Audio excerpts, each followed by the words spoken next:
All right, guys, what's going on? Welcome back to Top Line. It's your boy Chris, and ladies and gentlemen, want to hop on real quick. Want to talk about some things. First of all, thank you guys for supporting the channel, man. That's first and foremost. I gotta say thank you. You guys have been amazing. You guys have really supporting the channel more and more and more and more and more. So, let me just get to it, man. LeBron James says he would have been the same person without the Miami Heat, without his stint with the Miami Heat. It depends. Like I say, everybody just hop on it because of that, right? Like they say, oh, you crazy for saying that. If I get it right, I think what he's saying is I was gonna play the way I was gonna play. I was gonna win regardless. Now, depends on your definition of winning, right? He went to Miami. You know, they were there 4 years. They got 2 chips. A lot of people say that's where he went and grew up at. That's where he went and learned, how to win. I don't know about that part. See, that's why I disagree. He was winning in Cleveland. Remember, he dragged that team to about what I think to the playoffs and all of that. Like, now he wasn't in a championship. Like, yeah, he got a little help to boost him up to get him over the hump and actually win that championship. But I do believe that I think that Heat part is a significant part of his legacy. It's a significant part of him being who he is. I don't know, man. I'm a little torn by it because, it's like saying Jordan wouldn't be Jordan if he, didn't go to the Bulls, or Kobe wouldn't be Kobe if he didn't go to the Lakers. You got this. You can say what you want to say. I'm gonna disagree with LeBron because more and more as I think about it, I think he'd still been a type of player. I don't know if he'd have had the same level of cachet, because when he went, they brought home 2 chips. So you got to remember that he brought home 2 championships. So if that's the case, it's like Kobe was Kobe, but Kobe and Shaq was different. All right, Jordan was Jordan. But when he got with Pippen and them boys, he was different. It brought him championship. Don't mean Jordan wasn't killing it. Don't mean Jordan wasn't doing it. All right? But when he got with Pippen and they got a little something around him, oh, he was gone. Everyone needs someone, man. I hate this notion that we want to discount. Like, people don't need people. Kobe needed Shaq, and Kobe needed Powell. LeBron needed Dwayne and Chris Bosh. LeBron needed Kyrie and them when he in the other one. Kobe needed Shaq. Kobe needed Powell. Jordan needed Scottie. Jordan needed Scottie Pippen.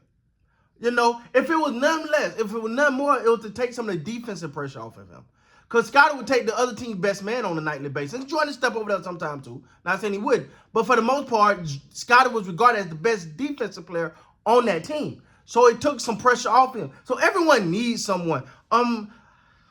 Do I think LeBron would be the same player? Sure. Do I think he'd have got the same amount of championship without the Miami Heat stint? Hell no. No. Now, who knows though? Because other things could have fell in place, right? Like, he could have did this somewhere else.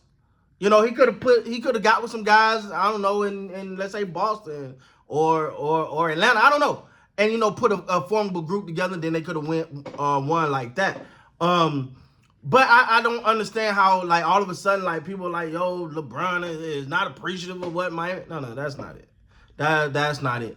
But you got to, sometimes when we're talking about athletes, you got to remember, like, these guys refer to themselves in the group of the greatest to ever touch Earth, right? In the NBA, if a player makes it to the NBA, no matter how trash we think he is, he's among some of the greatest to touch the earth when it comes to basketball, especially playing in a professional setting. They're some of the greatest. So it's a certain level, like, oh, it's going to beat me regardless. It's like, I give you a look. It was like, a lot of people say that Jay-Z wouldn't be Jay-Z had it not been for the untimely demise of Big. And in that interview, well, we all know Jay-Z has bigged up many of Biggie's lines, and some people say he stole a couple, but he just look at his bigging this guy up. They had music together. But Jay-Z said in an interview when they tagged him, I was coming regardless. Hey, I was gonna be me regardless of what would have happened. Unfortunately, that did happen, but it's the same thing I think LeBron is saying. I was gonna be LeBron regardless. I don't care if I went to the Heat or not. I don't care if I went over here. I was gonna be LeBron regardless. Now, would he have the same amount of championship? Who knows? Because he could have went to say he would have went to the Sacramento Kings, and then the Sacramento Kings would have been like, oh, we got LeBron. Let's mortgage our future and go get this player and this player. Now you got another big three. You never know how that can end up. Who to say that LeBron would have went to Sacramento? He could have got Chris Bosh to come to Sacramento.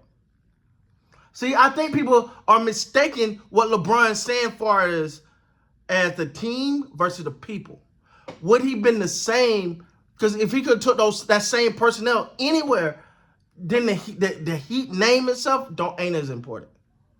You know what I'm saying? But I understand when people say like, bro, come on. Going back, just looking at reality, I do think the Miami Heat put his legacy on a different level. I do think the Miami Heat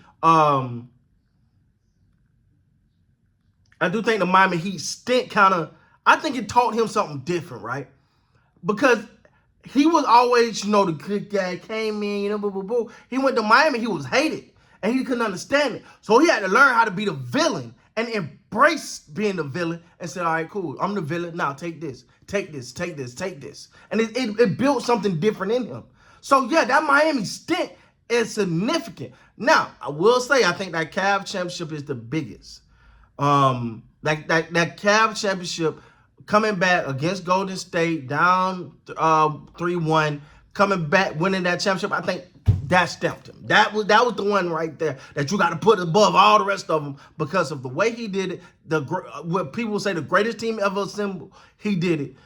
He did against them. So that championship there was I think was a lot more gratifying. It was a lot more of a stamping right there when he won that one as opposed to the Heat ones because everyone looked at they supposed to win. But as we see too, just because you're supposed to win, don't mean you're gonna always win. That's another thing we got to keep in mind. They created a super team, but how many super teams win? That's another thing. How many of them really win? So I disagree with LeBron James on that part, but I kind of get what he's saying. Like, I was going to be me. I was going to be LeBron. I was going to do what I was going to do regardless.